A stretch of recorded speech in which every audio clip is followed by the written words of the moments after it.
Welcome to Ridhima kitchen. வாங்க இன்றைக்கி நம்ம வீட்டில் ஒரு முடக்கத்தாங்கீரை துவையல் பார்க்கலாம். நிறையா விதமாக இந்த துவையல், சூப்பு, ரசம், குழம்பும் வைக்கலாம். இந்த கீரையில் வந்து சாப்பாட்டுக்குள்ள துவையல் நான் இந்த ஸ்பூனில் 1.5 ஸ்பூன் உளுந்து போட்டிருக்கேன். அது கருப்பு உளுந்து தான் எடுத்திருக்கேன். அதுபோல் இதில் 1 ஸ்பூன் கடலைப்பருப்பு, எண்ணெய் ஊற்றல. நான் உங்களுக்கு தேவையான எண்ணெய் விட்டுக்கலாம். நாங்கள் வந்து டிஃபனுக்கு செய்கிறதுல வந்து எண்ணெய் விட்டு செய்வாங்க வீட்டில் அத்தை. சாப்பாட்டுக்கு செய்கிறதுல வந்து நாங்கள் எண்ணெய் விட மாட்டோம். கீரைக்கு தான் எண்ணெய் விட்டு வணக்குவோம். பாருங்கள், ஒரு 4 வரமிளகாய் இதுலேயே போட்டுக்கிறேன். அது இல்லாமல் நான் பச்சை மிளகாய் எடுத்து வச்சுருக்கேன். ஒரு 5 பச்சை மிளகாய், இஞ்சி ஒரு துண்டு எடுத்து வச்சுருக்கேன், வெள்ளை பூண்டு எடுத்து வச்சுருக்கேன்.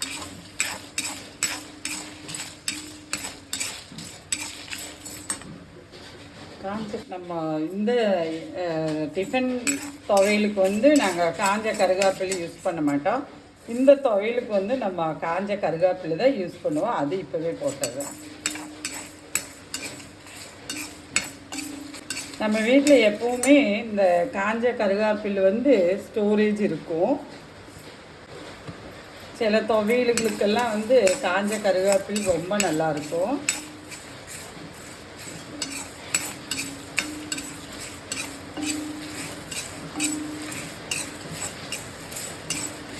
பாருங்க, எனக்கு நல்லா மனம் வந்துருச்சு. நான் போட்டதெல்லாம் வந்து நல்லா வறுவிட்டுருச்சு. இந்த எடுத்துக்கலாம்.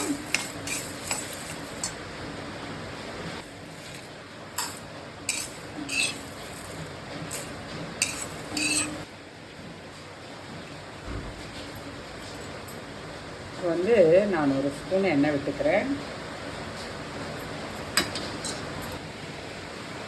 துண்டு இஞ்சி எடுத்து அதை 4ஆக கட் பண்ணியிருக்கேன். அதுவும் போட்டுட்டேன்.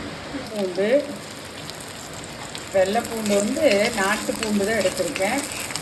அதில் வந்து நான் ஒரு பெருசாக ஒரு கட்டையை வந்து பொடிச்சு வச்சுருக்கேன். பாருங்கள், பச்சை மிளகாய் அதுலேயே போட்டுட்டு, பச்சை மிளகாய் போடும்போது குட்டி விட்டு போட்டுக்குங்க, வெடிக்கிற வேண்டாம்.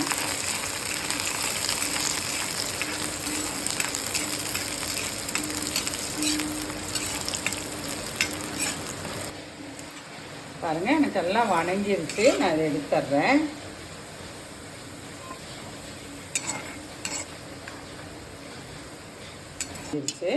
நான் வந்து இந்த கீரையெல்லாம் வந்து நல்லா வாஷ் பண்ணி வச்சுருக்கேன். இந்த கீரை வந்து நல்லா வணக்கணும். ஏன்னா ஒரு கசப்பும் இல்லாமல் ஒரு தொகுப்பும் இல்லாமல் இந்த கீரைக்கு ஒரு பாருங்கள், ஒரு கைப்பிடி அளவுக்கு கீரை எடுத்துக்கிறேன். நல்லா வாஷ் பண்ணிக்கோங்க. முடக்கத்தான் தலை, முடக்கத்தான் கீரைன்னு சொல்லுவாங்க அந்த கீரை.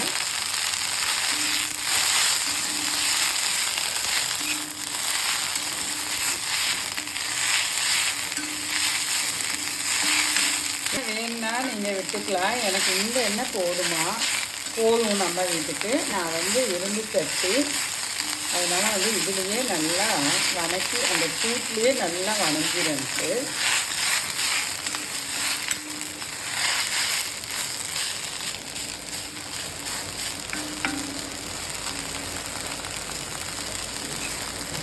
இரும்பு சட்டி ஆனதுனால எனக்கு எண்ணெய் வந்து ரொம்பவுமே கம்மியாக போடுங்க. வேகமாக அதை வந்து அப்படியே நல்லா வணக்கி எடுத்துடலாம்.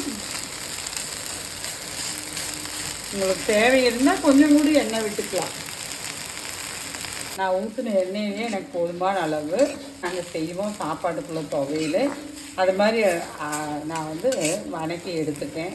இப்போ அந்த கீரையோட தண்ணியில் இருக்கிற கசப்பு தன்மை, ஒரு கசப்புன்னு சொல்ல முடியாது, 2 கலந்த தொகுப்பும் கசப்பு கலந்த மாதிரி இருக்கும். அது அப்படியே ட்ரையாக இருக்கும். பாருங்கள், போதுமான அளவு நமக்கு வணங்கி எடுத்துட்டு நான் இந்த எலுமிச்சம்பழத்தோட அளவு புளி வச்சுருக்கேன். நான் இதெல்லாம் வந்து தேங்காய் அதுபோல் இப்போ நான் எடுத்துருக்கிற கீரைக்கு நான் எடுத்துருக்கிற அளவுக்கெல்லாம் வந்து ஒரு 1/4 மூடி தேங்காய் வச்சுக்க போகிறேன். இந்த துவையல் வந்து இதே மெத்தேடில் தேங்காய் இல்லாமையும் நம்ம அரைக்க முடியும், தேங்காய் வச்சு இதுக்கு அரைக்க முடியும். நான் இப்போ தேங்காய் வச்சு தான் நான் செய்கிறேன்.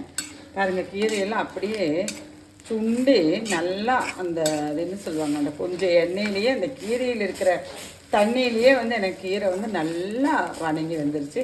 இப்படி ஒரு ட்ரிப் செஞ்சு பாருங்கள் எப்படி இருக்குன்னு. நான் அரைச்சிட்டு வந்துட்டு காட்டுறேன். இதுக்கு தாளிப்பு தேவை கிடையாது, தேவை இருக்கிறவங்க தாளிப்பு போட்டுக்கலாம். நம்ம வீட்டில் தாளிப்பு போடுறதில்லை.